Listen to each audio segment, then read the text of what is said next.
Agora veremos de perto quem eram nossos ancestrais. Uma simples circunstância química levou a um dos grandes momentos na história do nosso planeta.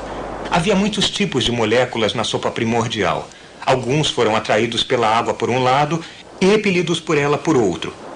Isso os uniu em uma minúscula concha esférica anexa, como uma bolha de sabão que protegia o interior. Dentro da bolha, os ancestrais do DNA encontraram um lar e surgiu a primeira célula. As plantas minúsculas levaram centenas de milhões de anos para evoluir liberando oxigênio. Mas esse ramo não levou a nós. As bactérias que respiravam oxigênio levaram mais 1 bilhão de anos para evoluir. De um núcleo nu, uma célula desenvolvida com um núcleo dentro. Algumas dessas formas, parecendo amebas, finalmente levaram as plantas. Outras produziram colônias com células interiores e exteriores, realizando funções diferentes. Virando um pólipo preso ao fundo do mar, filtrando comida da água e desenvolvendo pequenos tentáculos para dirigir a comida até uma boca primitiva. Este nosso humilde ancestral também levou a animais guarnecidos com peles espinhosas com órgãos internos, incluindo a nossa prima, a estrela do mar. Mas nós não viemos da estrela do mar. Há cerca de 550 milhões de anos, os filtros alimentadores desenvolveram fendas para guelras, que eram mais eficientes em filtrar partículas de comida da água. Um ramo evolutivo levou aos enteropneustos. Um outro levou a uma criatura que nadava livremente no estágio larval, mas quando adulta ainda estava firmemente ancorada ao fundo do mar. Alguns viraram tubos-ocos vivos, mas outros mantiveram as formas larvais através do ciclo vital e viraram adultos que nadavam livremente com algo parecido com uma espinha dorsal. Os nossos ancestrais agora, há 500 milhões de anos, eram peixes sem maxilares com filtros alimentadores, um pouco parecidos com lampreyas. Gradualmente, esses peixes minúsculos desenvolveram olhos e maxilares. Os peixes então começaram a devorar uns aos outros. Quem conseguia nadar rápido, sobrevivia. Quem tivesse maxilares para comer, agora podia usar as guelras para respirar o oxigênio na água. Foi assim que surgiram os peixes modernos. Durante o verão, alguns pântanos e lagos secaram. Então, alguns peixes desenvolveram um pulmão primitivo para respirar ar até chegarem às chuvas. Seus cérebros estavam ficando maiores. Se as chuvas não vinham, era útil poder seguir até o próximo pântano. Essa foi uma adaptação muito importante. Os primeiros anfíbios se desenvolveram ainda com uma cauda tipo peixe. Os anfíbios, como os peixes, botavam seus ovos na água onde eram facilmente comidos. Mas então uma nova invenção excelente apareceu. O ovo de casca dura, posto na terra onde não havia predadores. Os répteis e as tartarugas são dessa época. Muitos dos répteis que saíram do ovo em terra jamais voltaram para a água. Alguns viraram os dinossauros. Uma linhagem de dinossauros desenvolveu penas, úteis para voos curtos. Hoje, os únicos descendentes vivos dos dinossauros são as aves. Os grandes dinossauros evoluíram ao longo de outro ramo. Alguns foram os maiores carnívoros que já existiram. Mas há 65 milhões de anos, todos eles morreram misteriosamente. Enquanto isso, os precursores dos dinossauros também estavam evoluindo em uma direção diferente. Criaturas pequenas e apressadas, com os filhos crescendo dentro do corpo da mãe. Depois da extinção dos dinossauros, muitas formas diferentes se desenvolveram. Os jovens eram muito imaturos ao nascerem nos marsupiais, o vombate, por exemplo, e nos mamíferos. Os jovens tinham que ser ensinados a sobreviver. O cérebro ficou maior ainda. Uma coisa parecida com o musaranho foi o ancestral de todos os mamíferos.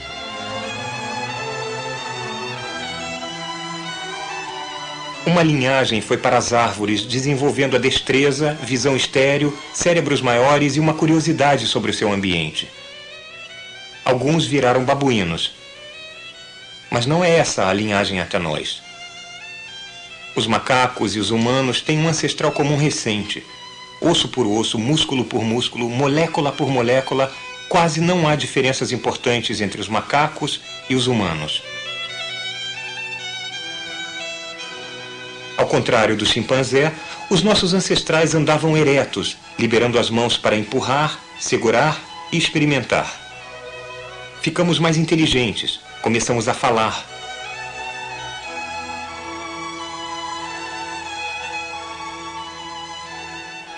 Muitos ramos colaterais da família humana se extinguiram nos últimos milhões de anos. Nós, com nossos cérebros e nossas mãos, somos os sobreviventes. Há uma ameaça contínua que se estende daquelas primeiras células até nós. Vamos vê-la de novo, comprimindo 4 bilhões de anos de evolução em 40 segundos.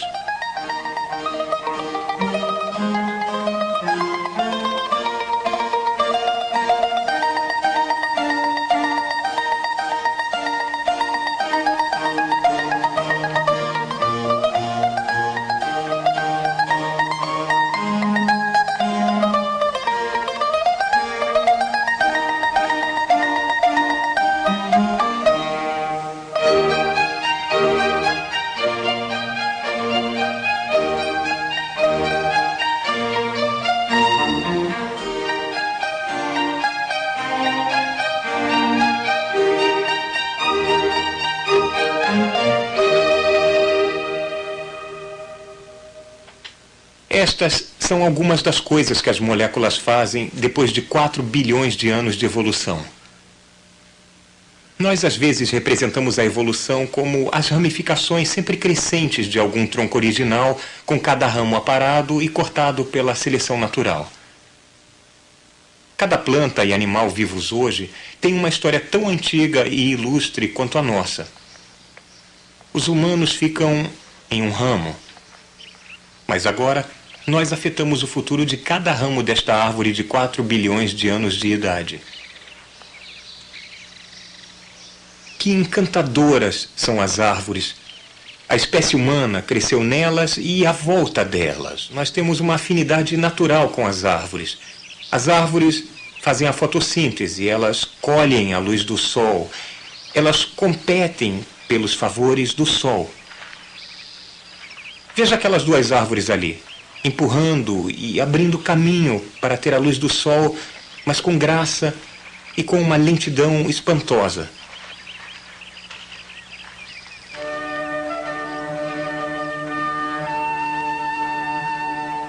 Há tantas plantas na Terra que há o perigo de acharmos que elas são triviais, de perdermos a noção da sutileza e da eficiência de seu desenho.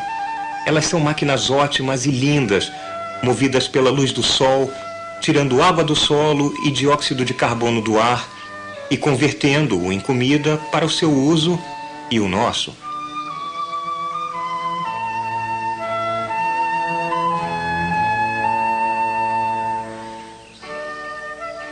Este é um museu de plantas vivas. O Jardim Botânico Real, em Kew, Londres.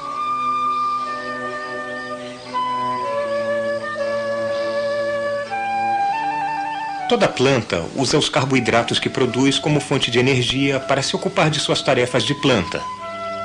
E nós, animais, que no fundo somos parasitas das plantas, roubamos os carboidratos para nos ocuparmos de nossos assuntos.